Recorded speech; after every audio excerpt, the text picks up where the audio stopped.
Claro. Ela perdeu o imóvel para a própria irmã.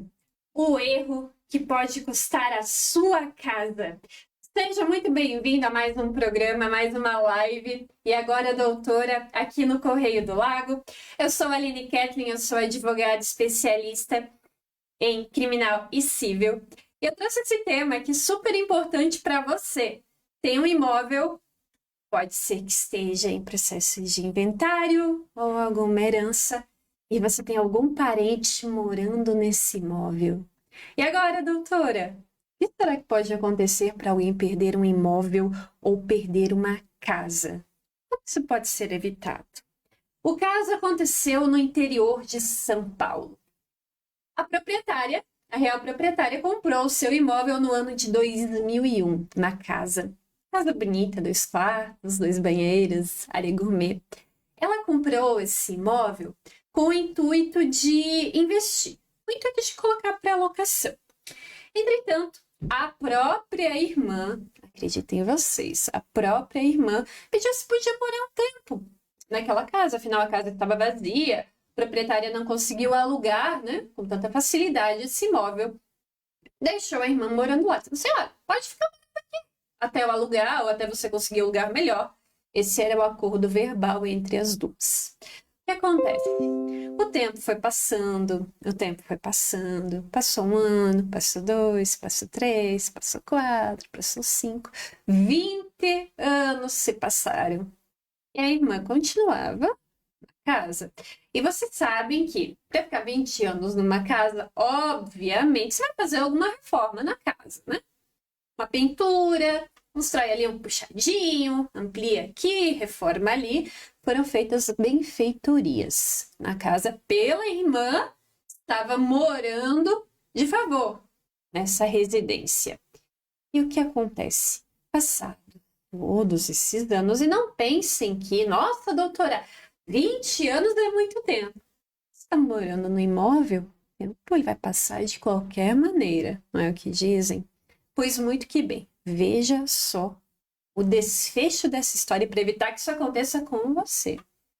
A irmã ficou morando tranquilamente, nunca pagou um real de aluguel, não havia um contrato, não havia nada, simplesmente morava. Ela pagava a luz, ela pagava a água, os vizinhos dela reconheciam a irmã, vamos chamar a irmã de Maria. Reconheciam Maria como a verdadeira proprietária, afinal está ali morando há 20 anos. Acontece que houve uma desavença de família. E quem tem irmão sabe, isso é muito comum, de haver uma desavença. E a real proprietária, vamos chamar a real proprietária de Joaquina. A Joaquina resolveu pedir sua casa de volta. Falando, olha, ô Maria, você tem que desocupar minha casa agora, porque eu vou morar, eu vou vender, eu vou alugar, enfim. Acontece que a Maria disse o seguinte, eu não vou sair. Como assim você não vai sair? Não vou sair. Maria falou, eu tô aqui há tanto tempo, daqui eu não saio. Simples assim. E usou a clássica frase, Joaquina, vá procurar os seus direitos. E agora, doutora, o que fazer num caso desses? Quem tem a razão? A real proprietária, que pagava o IPTU, mas nunca morou lá? Ou a irmã, que por um favor resolveu morar na residência e não saiu mais? Entretanto, essa irmã construiu, arrumou, modernizou um pouquinho a casa, deixou um aspecto mais bonito, e quem tem a razão? Eis que em uma decisão surpreendente, já em primeira instância, o juiz entendeu que, como ela estava há muito tempo na casa, ela tinha o direito do quê? Uso capião, que é a aquisição da propriedade através do tempo. Inconformada, Joaquina, real proprietária, recorreu ao Tribunal de Justiça. Ver essa decisão, afinal, ela queria seu imóvel de volta, uma reintegração de posse, afinal, a casa era dela, ela tinha matrícula, ela tinha escritura, ela tinha o IPTU, o que ela não tinha. Ela não morava na casa. A irmã, Maria, arrumou testemunhas. Todos os vizinhos confirmaram de que não, ela sempre se apresentou como dona, mora aqui há tanto tempo, nunca vimos outra pessoa. A luz estava no nome da Maria. E o tribunal entendeu que a Maria agora é proprietária da casa, que não cabe despejo da Maria. E qual foi o erro que a proprietária cometeu e que você pode estar cometendo em uma situação parecida? Não ter o contrato de locação. Não ter um contrato de comodato. É tudo no verbal. É tudo no falado. Não, mas é meu parente de sangue. Não, mas é meu amigo que eu já conheço há tanto tempo. Não, mas é que eu só cedi por um determinado período. Prestem bem atenção. Por mais injusto que pareça, a posse tem mais valor, tem mais valia do que a propriedade. Você pode ter todos os documentos legalizados, você pode pagar o IPTU, mas se você deixar outra pessoa morando na sua casa, no seu bem, e você não fez um contrato de locação, você não fez um contrato de comodato, você não fez nada, só deixou a pessoa lá, você corre sim o risco de perder esse imóvel. E acontece também, meu ouvinte do Correio do Lago, nossos espectadores desse programa, quando aquele imóvel está em processo de inventário, quando ele caiu para herança. Sabe um caso bem típico que pode acontecer? É quando o irmão que cuidou os pais até o falecimento, né, até o óbito, ele continua morando na casa. E às vezes a família não tem dinheiro, né? Porque inventário, sim, tem seu valor agregado, tem impostos, ITCMD, tem taxa de cartório, tem honorário de advogado, porque é necessário um advogado. Ainda que seja amigável, precisa do advogado, e você deixa a pessoa morando lá. A pessoa mora 1 ano, mora 2 anos, mora 3 anos, mora 5 anos, mora 10 anos.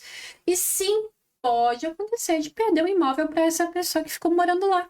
Não havia um contrato de locação, não havia um contrato de comodato, não havia nenhum instrumento, nenhum papel, nenhum documento que colocasse algumas regras para a habitação daquela casa. Então, a justiça entende que se você morou há tanto tempo, ninguém reivindicou, ninguém reclamou, ninguém notificou, não tem nenhum documento, esse imóvel pode sim pertencer àquele herdeiro. E aí, meus amigos e minhas amigas, perdeu. Então, o que a gente tem que fazer para evitar? E como advogada, eu vou te passar as orientações certinho. Primeiramente, faça um contrato, seja de locação, um arrendamento, eventualmente. Faça um contrato de comodato. Ai, doutora, mas eu não quero cobrar do meu irmão, eu não quero cobrar do meu tio. Não tem problema, você pode fazer um comodato gratuito. Ou você pode colocar um valor simbólico. Mas é importante que esse contrato tenha data de começo e data de fim.